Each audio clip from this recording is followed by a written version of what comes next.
Olá pessoal, muito bom dia.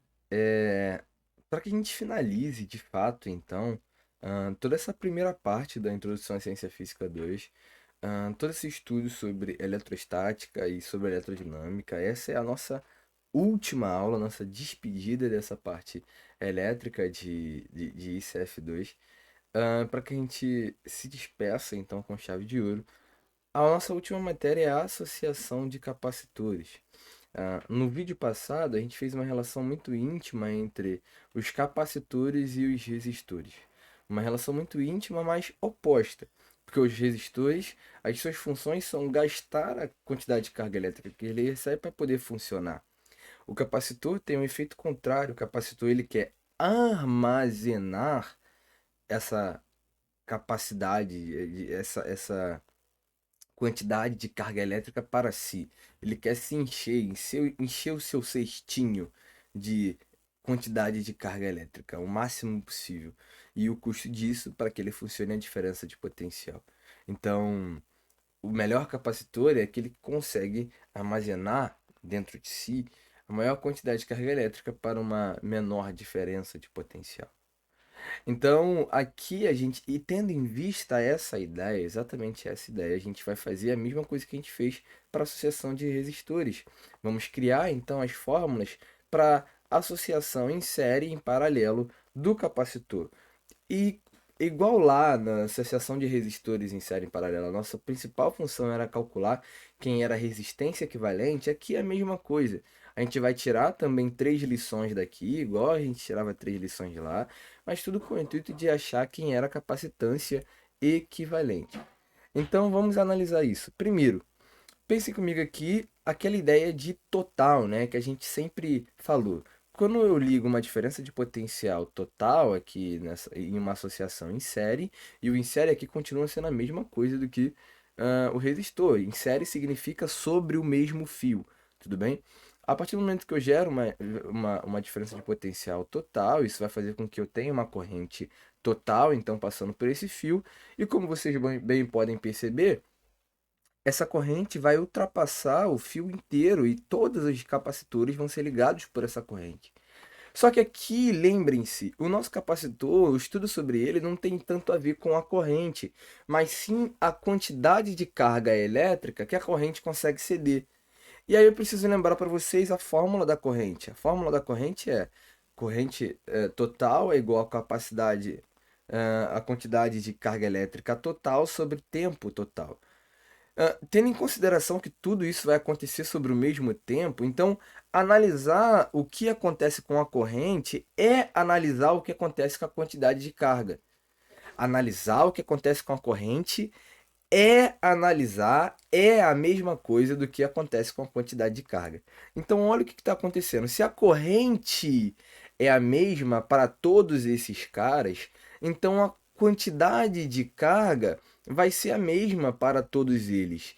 E, bom, aí vem aquele pensamento que a gente sempre teve.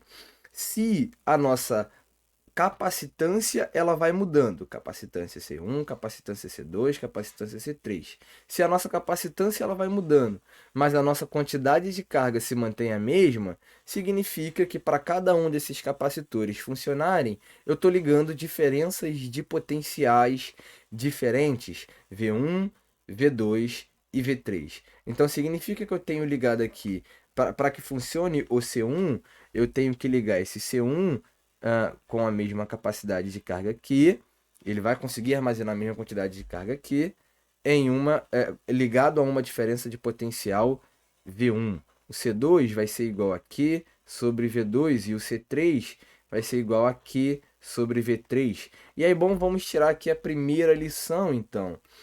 A primeira lição é que aqui na associação em série, a quantidade de carga Q armazenada é a mesma para todos os resistores, a todos os capacitores. Por quê? Porque a corrente que passa por eles é a mesma. E a corrente aqui nos cede essa informação da quantidade de carga armazenada. Então, se a corrente é a mesma por todos eles, então a quantidade de carga a ser armazenada por todos eles é a mesma. Então, a quantidade de carga Q é a mesma. A segunda informação que a gente pode dizer É literalmente aquela ideia que a gente fazia no resistor, que é, então se eu tenho várias diferenças de potenciais aqui para cada capacitor, então eu tenho que a diferença de potencial total vai ser dividida entre V1, V2 e V3. Se eu quiser restituir essa diferença de potencial total, basta que eu some. Então a diferença de potencial total não é nada mais nada menos do que V1 mais V2 mais V3 e assim sucessivamente, caso eu tivesse mais resistores em série. Bom, baseado nisso, eu vou fazer a seguinte ideia. Baseado nessa fórmula aqui das diferenças de potenciais, eu vou fazer a seguinte coisa, pessoal. Eu vou analisar aqui essa diferença de potencial total, e aí percebam, se eu tenho aqui a fórmula C é igual a Q sobre ΔV, eu posso escrever como se fosse V igual a Q sobre C, tudo bem? É só uma reorganização dessa fórmula.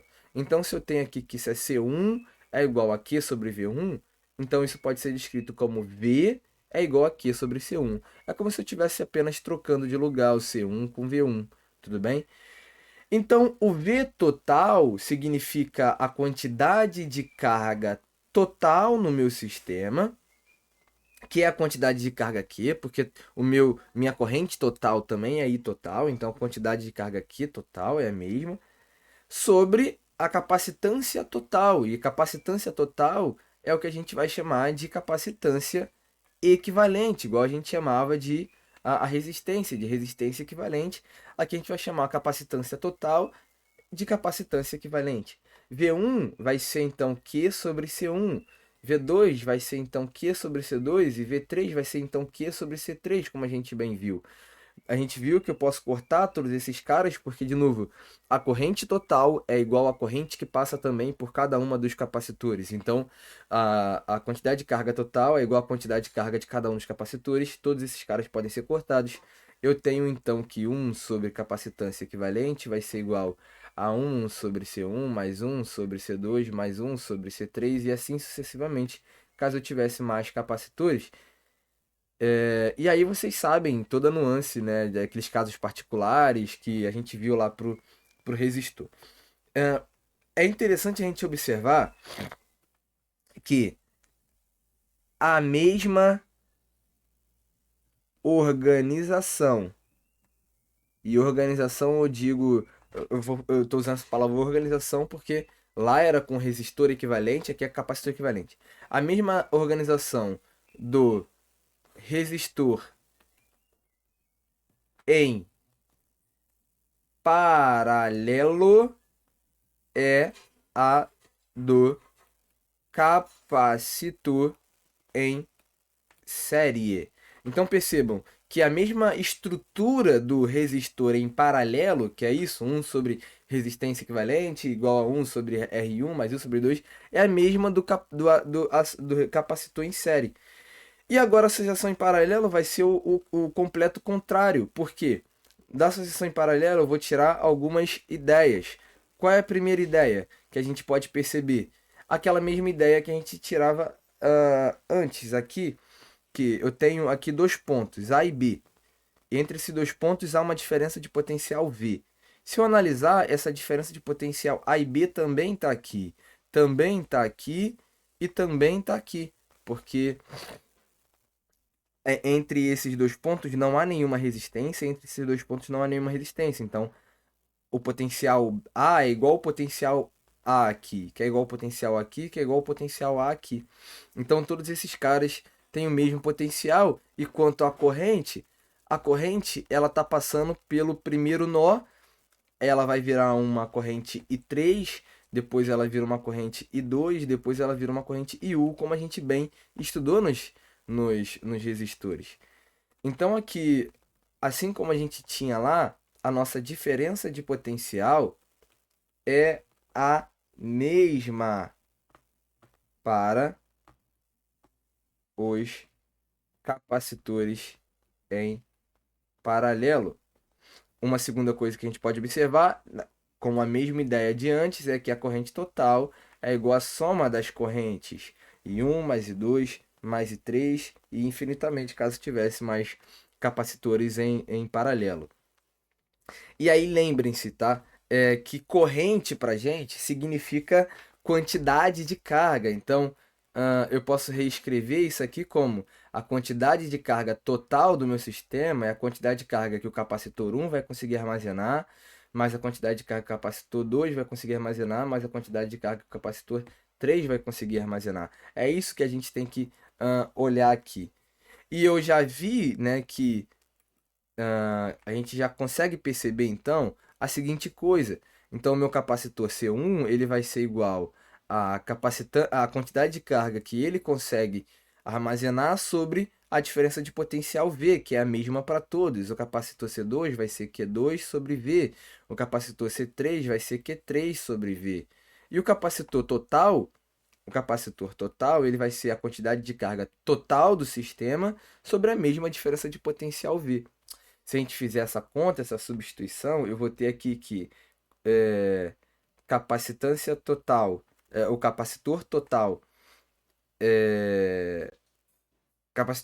vezes V, ou capacitor equivalente, a capacitância equivalente, vezes V é igual a Q1 vai ser igual a C1 vezes V, Q2 é C2 vezes V, Q3 é C3 vezes V.